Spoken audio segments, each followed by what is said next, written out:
Welcome back to our second session on budget and fiscal policy.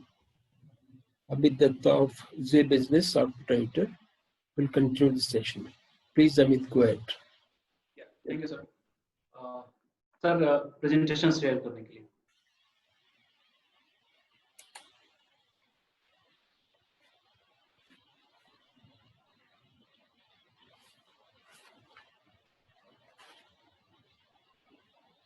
Amit, it's done.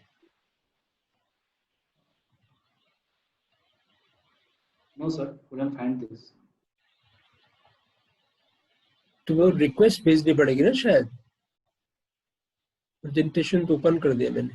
Sir पहले share screen करेंगे उसके बाद वो आएगा. आप शेयर स्क्रीन करेंगे. जी. That's fine. So till now we have discussed about the union budget, the definition, a brief history, elements of union budget, parts of union budget, and now we will start to discuss the fiscal policy, which is also the important part of budget.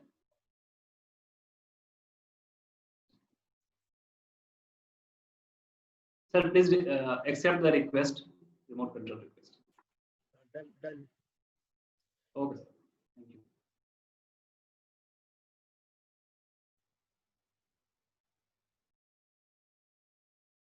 It's fine now, Amit.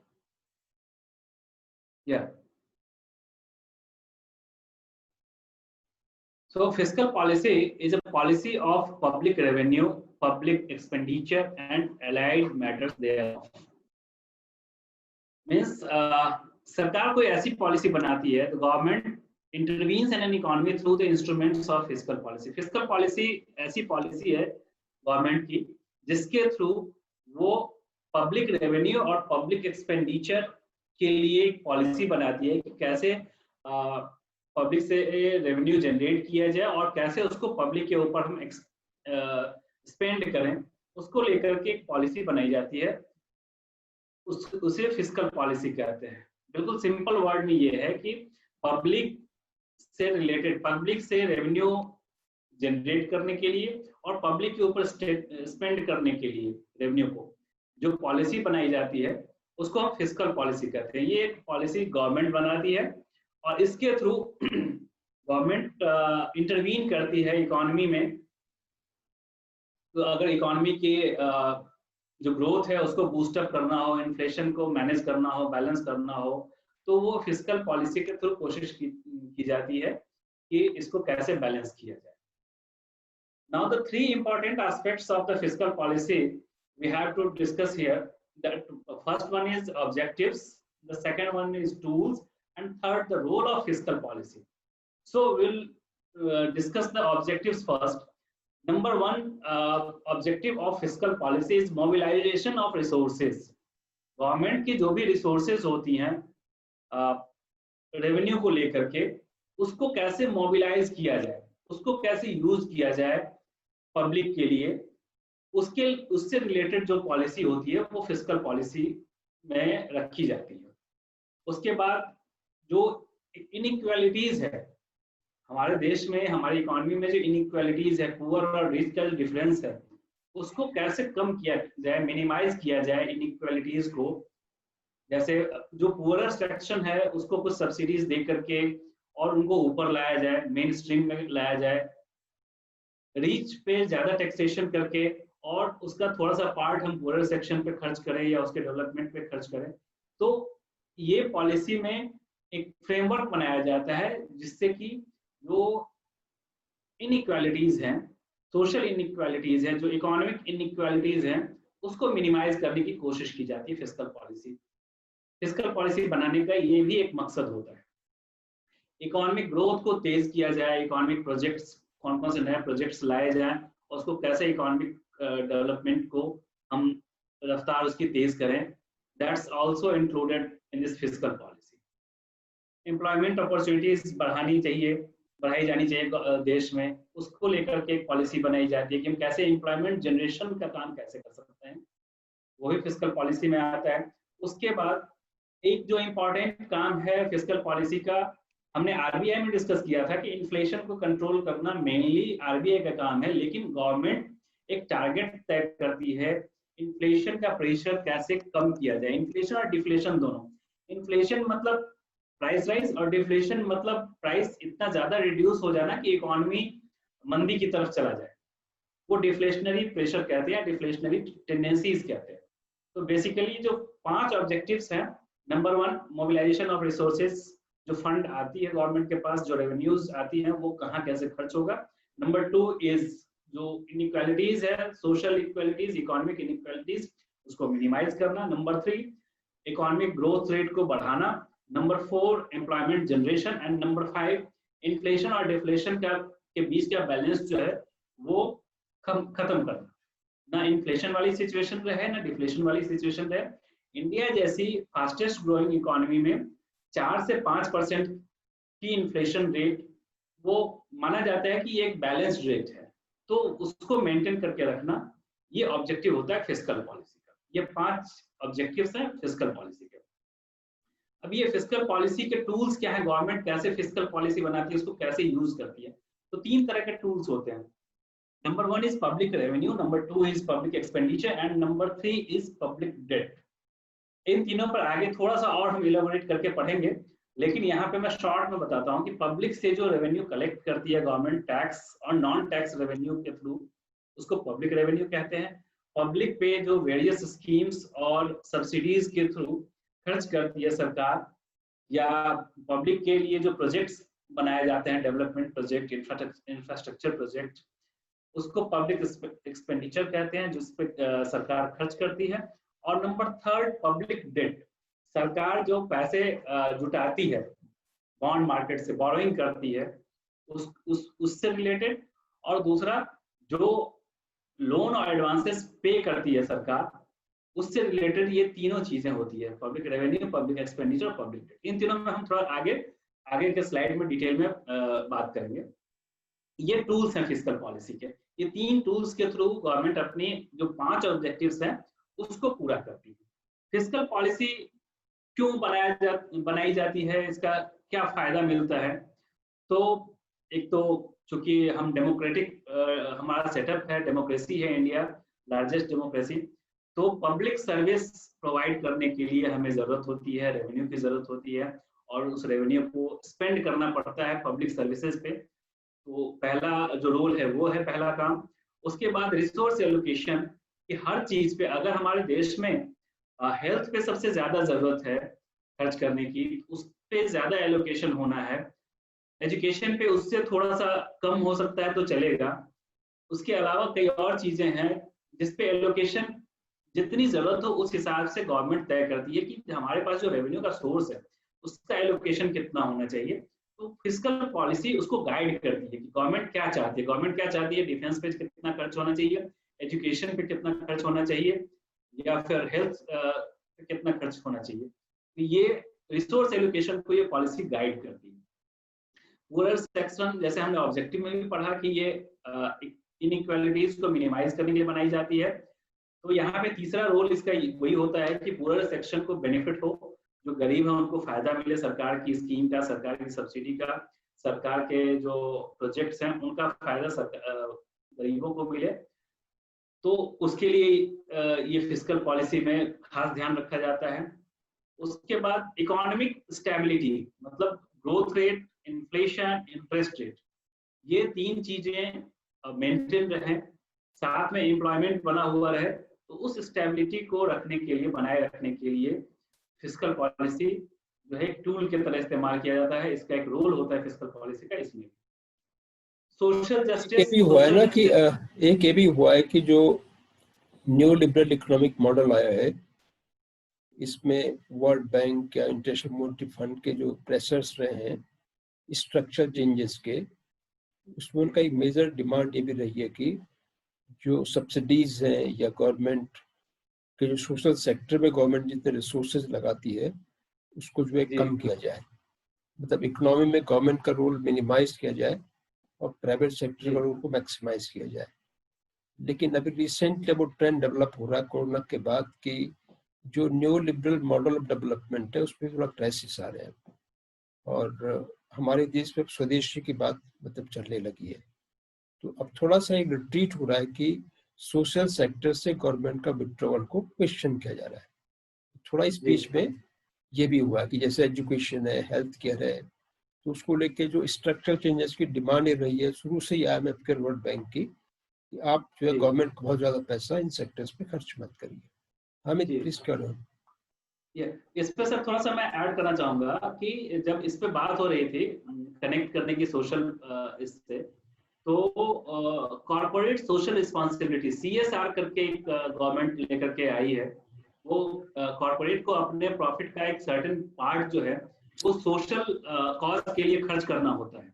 CSR spending देनी होती है और उस पर उनको tax benefit देती है government, उनके प्रॉफिट में वो इंक्लूड नहीं होता है। तो सोशल इनइक्वालिटीज जो है उसको मिटिगेट करने के लिए गवर्नमेंट ने कॉर्पोरेट को एक रिस्पॉन्सिबिलिटी दी है कि आप सोशल कॉज पर अपने प्रॉफिट का इतना पार्ट खर्च कीजिए और हम आपको टैक्स 3% अलोकेट करते हैं उसके लिए। और एक्चुअली कंसेप्ट वहीं से आया कि जब गवर्नमेंट के विड्रॉवल की बात हुई कि गवर्नमेंट मिनिमम रेगुलेशन करे इकोनॉमी का, तो कॉर्पोरेट सोशल रिस्पॉन्सिबिलिटी इसलिए की गई कि जो मेजर चंक ऑफ जो रिसोर्स पावर थी, मनी पावर थी, वो कॉर्पोरेट सेक्टर के पास चली गई थी। तो फिर कॉर्पोरेट सेक्टर से भी एक आ गया कि आप भी जो है फिर जब गवर्नमेंट उसमें थोड़ा सा अपना रोल कम कर रही है तो आप रोल बढ़ाइए और सोशल सेक्टर में भी कुछ अपने रिसोर्सेस को लगाइए। Hamid please carry on. इसमें 6th पार्ट जो है रोल में वो to promote savings and investments. Fiscal policy में हम गवर्नमेंट के इन्वेस्टमेंट और जो सेविंग्स के जो प्लान है, जैसे जो सोशल स्कीम्स हैं उसमें आपके PF, NPS इन सबको भी डिस्कस किया जाता है, उनके इंटरेस्ट रेट को डिस्कस किया जाता है।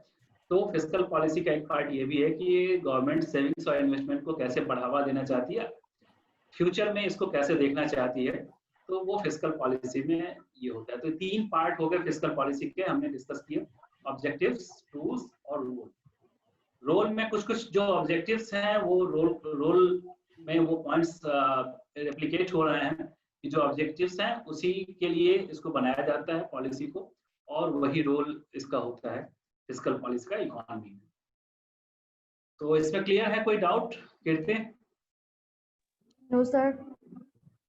मैं सर मैंने चेक किया, कीर्ति भी इकोनॉमिस्ट ऐसा नहीं है, मतलब कीर्ति ने कॉमर्स पढ़ी हुई है। नहीं सर, तो कीर्ति को समझ में आ जा रहा है। मतलब सर मैं एक फैक्ट शेयर करूं, मतलब यहाँ पे जब मैं पटना में थी तो मैं 2 साल यहाँ पे रही थी, तो उस टाइम मतलब समहाउ एक दैनिक जागरण का, अभी भी शायद वो रन होता है, यूथ पार्लियामेंट चलता था उनका, मतलब वो हर सिटी में जा करके मतलब वो जो प्रॉपर जो पार्लियामेंट्री नोशन होता है उसको रन अप कराते थे, और इसके लिए वो 5 फेजेस में टेस्ट करते थे सारे यूथ्स को, एंड देन जाके हम फाइनली वो आपको सेलेक्ट करते थे। तो जब मैं पटना में थी तो मुझे भी भेजा गया था, मैं यहाँ पे फ्रेंच सीख रही थी, तो मुझे कहा गया कि वहाँ पे कोई क्विज कंपटीशन है, तुम जाओ वहाँ पे, मतलब मेरे इंस्टीट्यूट से मुझे भेजा गया। तो मुझे उस टाइम पता नहीं था कि ऐसा कुछ है, तो मैं गई, तो जब मैंने एग्जाम दिया तो मेरा सिलेक्शन हो गया 5 फेजेस में। एंड उसमें होता है ना कि आपको वो प्रॉपर पार्लियामेंट्री सेटअप होता है, प्रॉपर मतलब उसमें आपको हमारा नॉमिनेशन हुआ, हमने अपना पिच किया, तो मैंने HRD मिनिस्टर के लिए खुद को नॉमिनेट किया था और मैंने पिच भी दिया था, तो मेरा वो सिलेक्शन हो गया। लेकिन ये हुआ कि फिनांस मिनिस्टर के लिए किसी ने नहीं किया, और मैंने 2 मिनिस्ट्री के लिए किया था और दोनों मिनिस्ट्री में मेरा सिलेक्शन हो गया। तो क्या हुआ कि फिर और अदर्स के लिए भी मतलब बच्चों ने अप्लाई किया, फिनांस मिनिस्ट्री के लिए किसी ने अप्लाई नहीं किया। तो लास्टली ऐसा हुआ कि फिनांस मिनिस्ट्री मुझे दे दिया जाए, तो मैंने वहाँ पे एज एन फिनांस मिनिस्टर तीनों सेशन को रन किया था, एंड जो मानसून सेशन था और एक शायद एक बजट सेशन होता है, तो बजट सेशन में प्रॉपर्ली मुझे 1.5 महीना मतलब मुझसे बजट बनवाया गया था। मतलब वो हम लोगों को पार्लियामेंट्री प्रोसीड्योर सिखाया जाता है उसमें, वो दिल्ली में भी होता है, हर जगह होता है। तो यहाँ पे मैंने लिटरली 1.5 महीने, मतलब मुझे लगा नहीं था कि मतलब तब जाके मुझे समझ में आया कि लोगों को पता था कि ये क्या चीज होती है, और उसमें मुझे नहीं पता था कि अच्छा मतलब बजट बना, मुझे लगा कि ठीक है बजट बनाना होगा, पर 1.5 महीना लिटरली सर मुझे बनवाया गया था। और मतलब मुझे मुझे बहुत फ्रस्ट्रेशन हो गया था कि मतलब ये क्या है, ठीक है आप सिखा रहे हैं लेकिन 1.5 महीना मायने रखते हैं। मेरा पूरा एकेडमिक महीना चला गया था और मैंने वहाँ पे बजट पेश किया था। Very good. तो फाइनेंस मिनिस्टर भी तुम रह चुके हो मतलब जो है, ठीक है। और देन उसमें लिटरली मतलब एक एक चीज, मतलब मुझे लिटरली सर मतलब HRD मिनिस्ट्री का जो उसको हैंडल कर रहा था, मैं उससे बात कर रही हूँ। Then other ministry, home ministry वाले से, एक्सटर्नल अफेयर से बात कर रहे हैं हम लोग कि अच्छा तुम्हें कितना चाहिए। वो लोग अपना प्रपोजल भेज रहे हैं, फिर मैं उनको एलोकेट कर रही हूँ लिटरली। मतलब तब मुझे समझ में आया कि मतलब जब एक छोटा सा बजट हम मुझे पेश करना है, लाइक जब मैं एज ए फाइनेंस मिनिस्टर सर्व कर रही थी, तो जो बनता होगा उसके लिए फिर मुझे पता चला कि 6 महीने तक वो लोग ये प्रिपेयर तो करते हैं सिर्फ एक आपने दिन के आपने लिए। आपने अकेले काम किया होगा ना, बाकी फाइनेंस मिनिस्टर के साथ finance secretary, revenue secretary, expenditure secretary सारे लोग लगे रहते हैं और पूरी हाँ इंडस्ट्री सर। से प्रपोजल आता है उनके पास। और मैंने बिहार को सर मेट्रो के का तोहफा दिया था कि लाइक हम यहाँ पे मेट्रो के लिए प्रपोजल निकाल रहे हैं।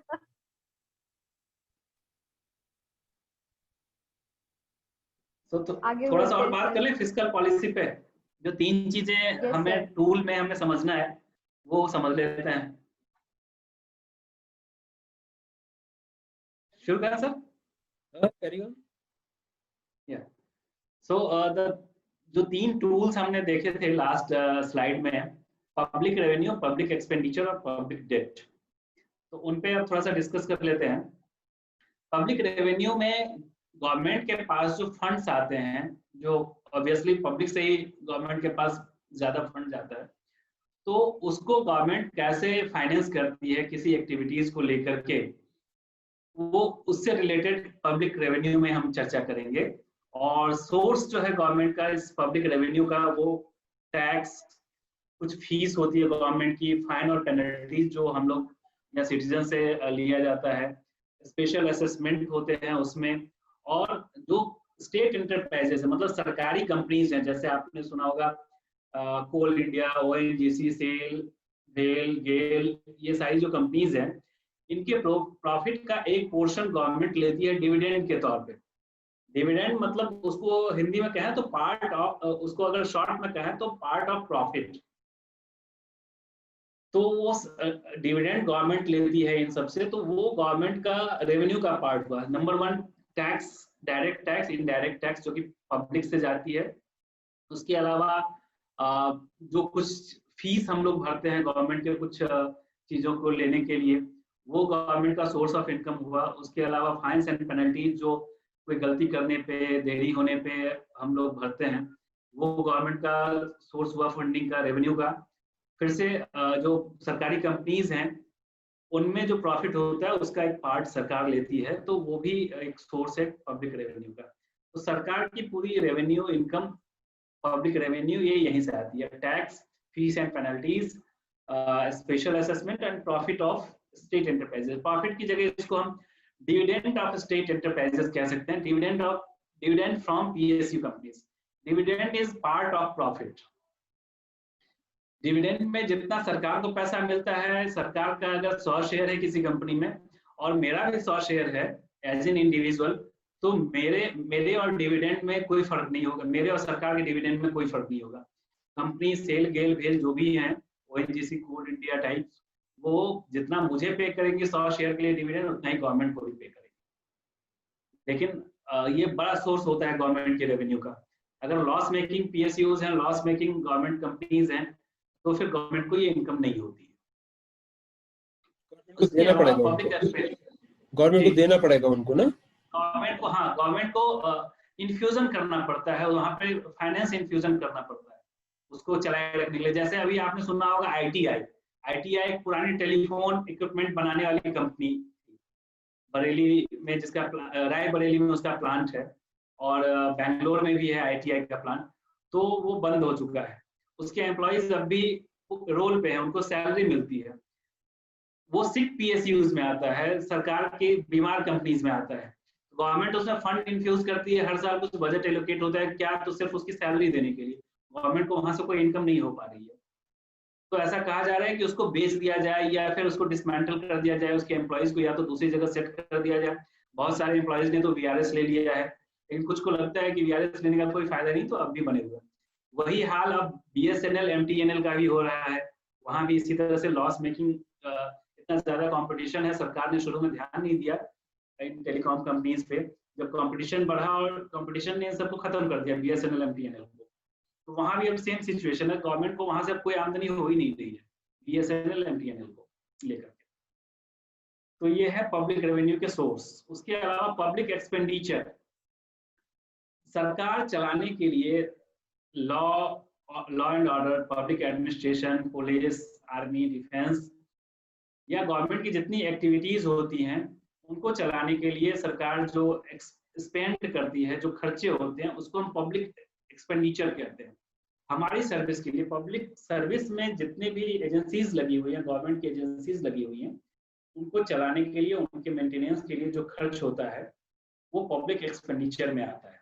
जितने मिनिस्टर, MP, MLA या जो और दूसरे ऑफिसर्स हैं, उनका जो खर्च होता है वो सारा पब्लिक एक्सपेंडिचर में आएगा।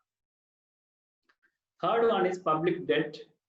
सरकार जो लोन लेती है, बोरिंग लेती है inside the country. Inside the country कैसे लेती है सरकार लोन? तो मैंने बताया कि बॉन्ड इशू करके जो फंड रेज करती है।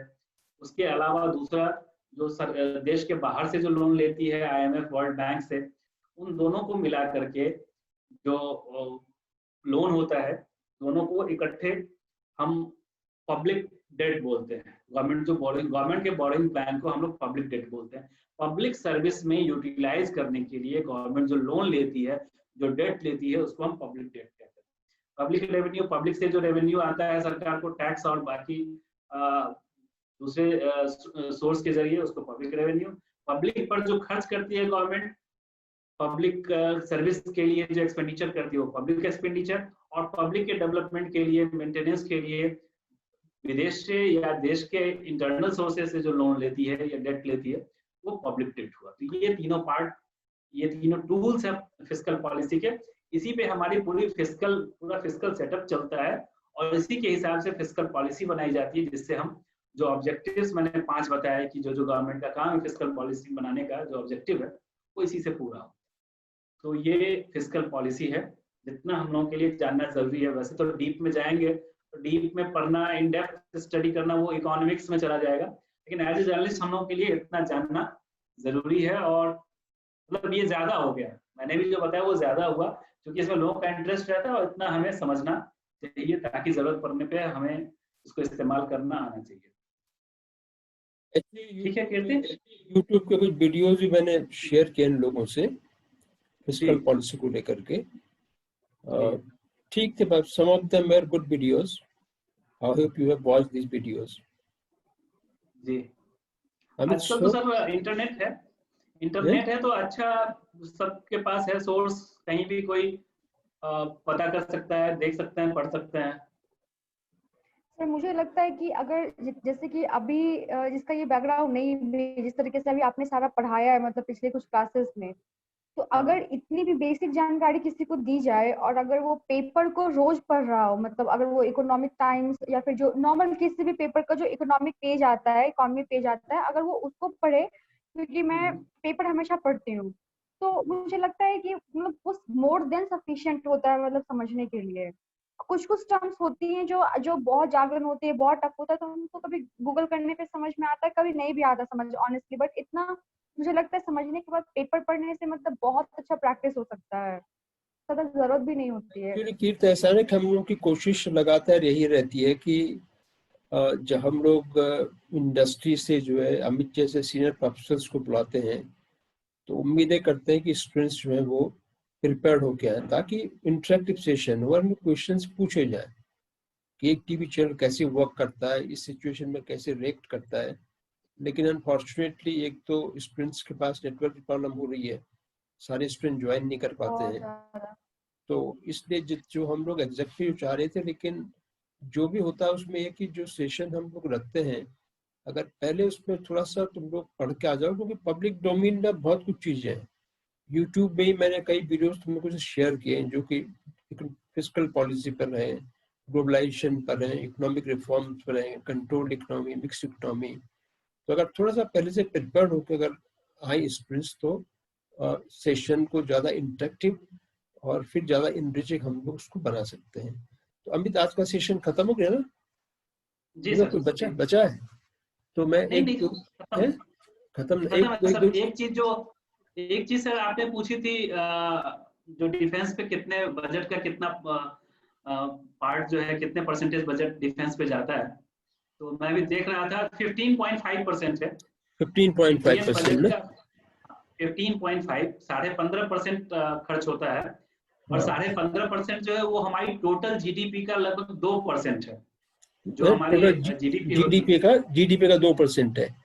हाँ, 2.1% होता है जीडीपी का। हाँ, बड़ी अमाउंट हुई और इसको मतलब। अगर हम, जी sir, this is huge amount.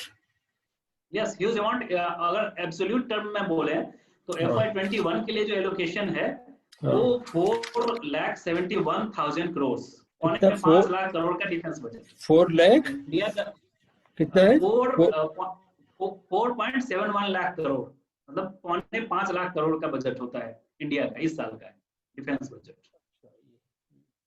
अभी कितना अमाउंट बताया तुमने, कितना करोड़? 4.71 लाख करोड़। 71 लाख करोड़। जी, much more than the education and health है।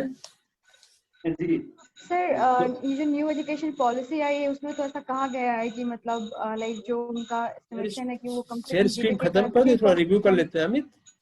शेयर स्क्रीन जी, को बंद कर देना। शेयर स्क्रीन हाँ को सर, वो बंद कर बंद दे। कर दे सर। जी, जी, बंद कर दे। हाँ हाँ, कीर्ति तुम कुछ कह रही थी।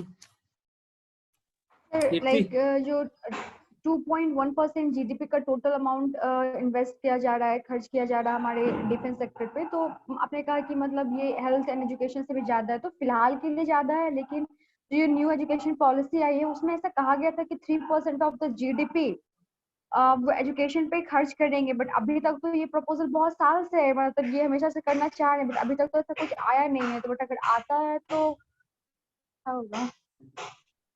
जब आएगा तो देखा सो देखो, जाएगा, अभी तो बहुत है। तो मैं एक जगह अभी पढ़ रहा था एजुकेशन कि पे अभी, अगर अगर दुनिया भर का जो डिफेंस एक्सपेंडिचर है वो आधा हो जाए अगर, तो पूरी दुनिया से गरीबी मिट सकती है। जैसे अमेरिका का जो डिफेंस बजट है वो सारी बाकी दुनिया के जब डिफेंस बजट को मिला के भी उसका भी 2 गुना है। इतना अमेरिका जो है डिफेंस पे खर्च करता है।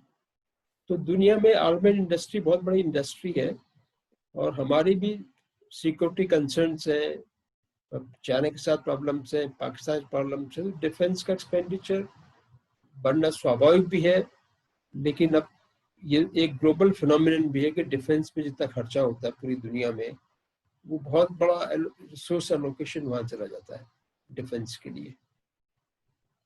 तो थोड़ा रिव्यू कर ले कीर्ति, हम लोग रिव्यू कर लेते हैं। Amit, you can also join us. हमने अभी तक कवर कर लिया है कि इकोनॉमिक जर्नलिज्म का इंट्रोडक्शंस, और एक हमने एक दिन dealing with numbers and statistics, infographics सब लोगों ने डिस्कस किया था। That was the part of data journalism sir.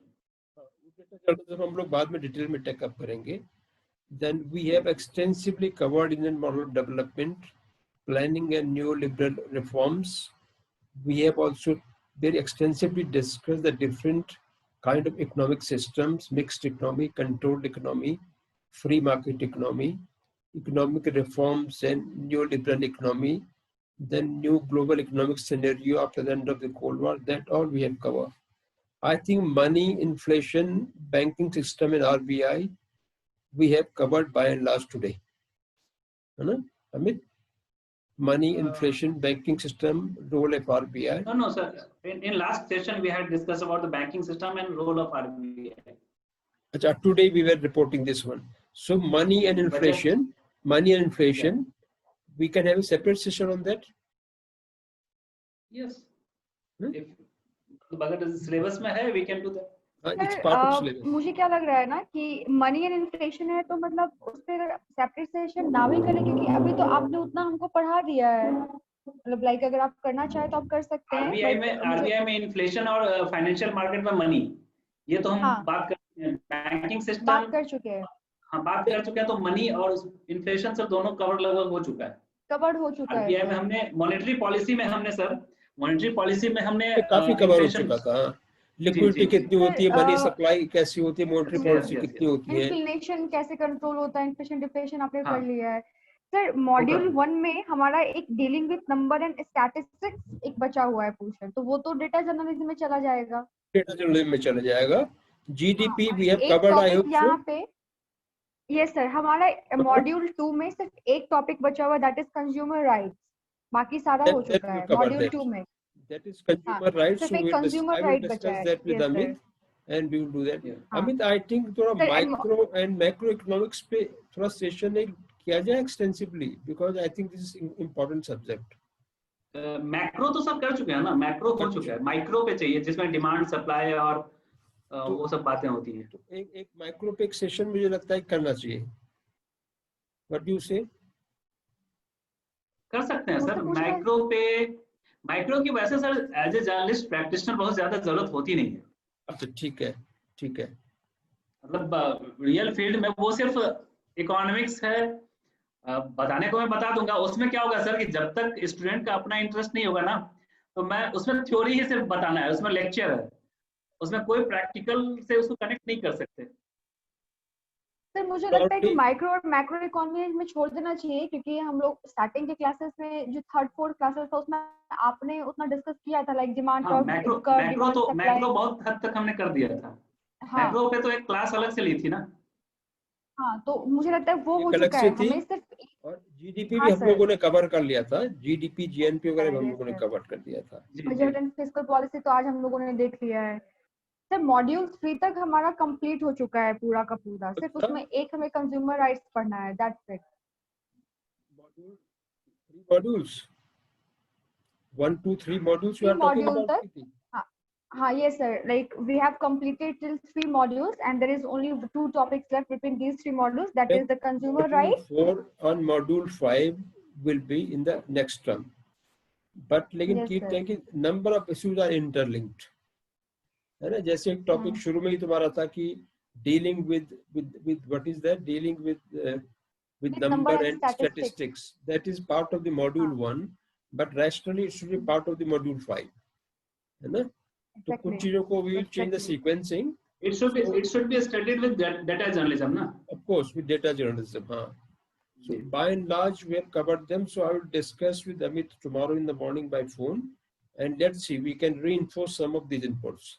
कुछ चीजों को हम एक different treatment के साथ एक applied format में को discuss करना हो कि आज की situation में case study की तरह उसको discuss करके we can further discuss that, है ना. So that's I think fine today. We will conclude our session today of the budget and fiscal policy. We have 2 sessions and 2 separate sessions, and we will stop here, Amit, now. Thank you very much. Thanks a lot for joining us. Thank you, Amit sir. Thank you. Thank you, sir.